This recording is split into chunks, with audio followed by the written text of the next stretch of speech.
Hi, Amy of Fashion Toppings here. Not with a sewing video, but I'm actually going to do a cooking video today.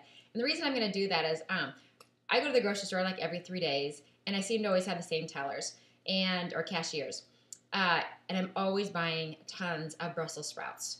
And the one lady's like, "Oh, you like Brussels sprouts?" And I'm like, "We eat them every day." And when I grew up, I hated Brussels sprouts, and I still to this day don't like steamed Brussels sprouts. But I went to a restaurant, and they had a vegetable medley that had Brussels sprouts in it, and I ended up loving them. And they just told me how to make them, and it was so easy. Now, I absolutely love Brussels sprouts now, but only cooked this one way. And the cashier was asking me how I did it, and then she asked me to write it down, and I ended up telling her, just go to my YouTube video, or my YouTube channel, I'll show you how to make them. Then I didn't have to write down the instructions. So I'm doing this video as her request. And then I thought, maybe other people haven't really given Brussels sprouts a try. They get a bad rap. Nobody likes Brussels sprouts. I absolutely love them now. And that's what, like I said, my mom laughs because I hated them as a child, would never eat them. And now it's my favorite vegetable. And I don't eat very much as far as vegetables. I'll eat salads. I will eat cooked cauliflower and cooked broccoli. But that's about it. If not, I'm a big carb person. That's terrible. But there are carbs in Brussels sprouts, so maybe that's why I like them so much. But I'm just going to show you how to make them. I've already gotten started. First thing you need to do is buy yourself some Brussels sprouts. I like to get the bagged, pre-washed ones. It's just easier, and they seem to be a little bit fresher than the ones that come in the little netted bag. Those take a lot more time to clean than these do. So these are already pre-washed and ready to cook. I still dump them into a colander, however we say it, and I still rinse them one more time before I actually cook with them, just to be on the safe side. So buy yourself a bag of Brussels sprouts. Now, my husband and I eat one bag between the two of us every day. So he called, he's coming home for lunch, and so I'm making 2 bags just so I have enough for lunch and for dinner, because we put them with every meal. We mix them in with all of our vegetables as well. So let's go ahead and get started. First thing you do is need your Brussels sprouts. Okay, the next thing you need, I'm all comfy today because I'm at home kind of still packing things up, and our furnace in the house we're in right now, the furnace pilot went bad, and they came out and fixed it, and then it went bad again last night, so my house is 62 degrees right now. I'm freezing. So I've got like 2 layers, and then I got my comfy insulated leggings on, just sort of trying to keep warm. It's like outside weather inside. I'm freezing. So may as well be in the kitchen where it's gonna get warmer. So first of all, you're going to take your Brussels sprout. Look like little lettuce heads, tiny ones. And you're going to cut this end off right here because you don't want that. So cut the end off.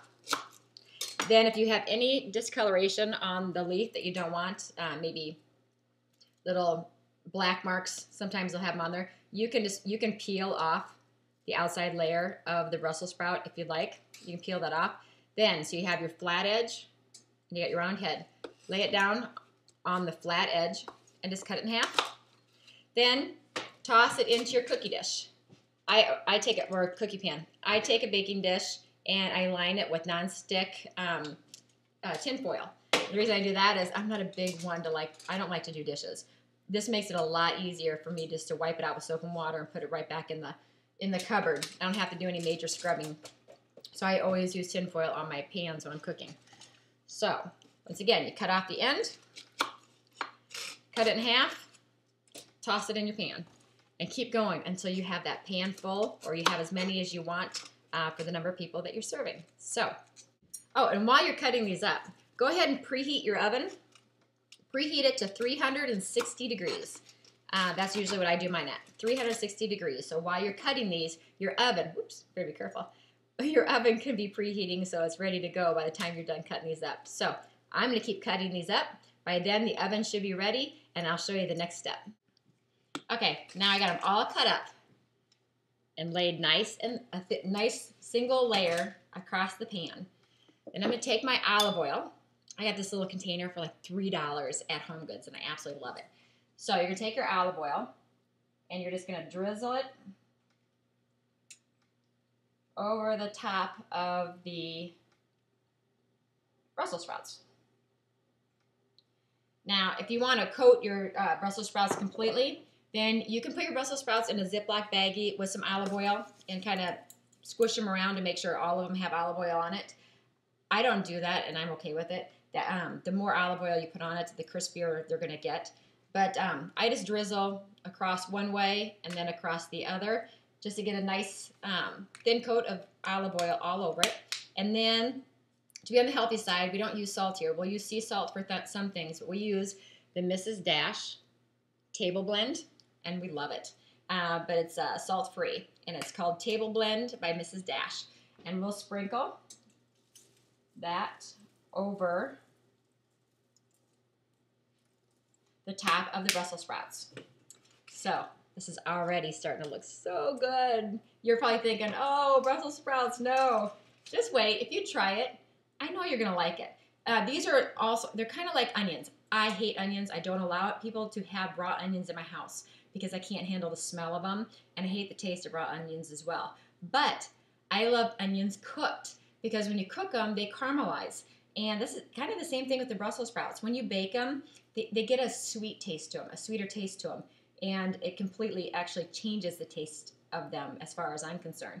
They give them a sweeter taste, and it's not so vegetable tasting, I guess. I don't know how to even describe it. So you're going to have to try it, and then you'll see what I mean. They do kind of caramelize while you're baking them. So my oven is ready. It's at 360 degrees, and I'm going to put them in for 30 minutes. If you want them crispier, you can put them in for 35 to 40, but I've never gone longer than 35 minutes. So at 360 degrees, I'm going to put these in for 30 minutes, and then I'll be back, and then you can see what they look like. Okay, I'll be back. Oh, good timing. So the Brussels sprouts are done. See how they got the dark edges. Some of them are crispier than others. Oh, delicious. So I left them in for 30 minutes. If you want them crispier, sometimes my husband likes them crispier. If you want them crispier, then put them on for an extra 5 more minutes. So do it at 360 for 35 minutes up to 40 minutes. Anything longer than 40 minutes, you're going to get pretty brown. And what's good is the little leaves, when the leaves fall off, they turn black, but they're like little chips. They're crispy. Oh, I love these things. So, you know what I'm having for lunch and for dinner. Oh, I have another one real quick. Love them. So, this is Amy with Fashion Toppings, not with a sewing video today, but with a cooking video. And I am going to work on a sewing video sometime this week, I promised. I've actually had a few requests from people, which I need to go out to the thrift store and try to find an item like what their requests are so that I can try to make the alterations that they're needing to know how to do. So I have to make a trip to the thrift store this week. So this is Amy with Fashion Topping once again, and you have a great day. Get some Brussels sprouts.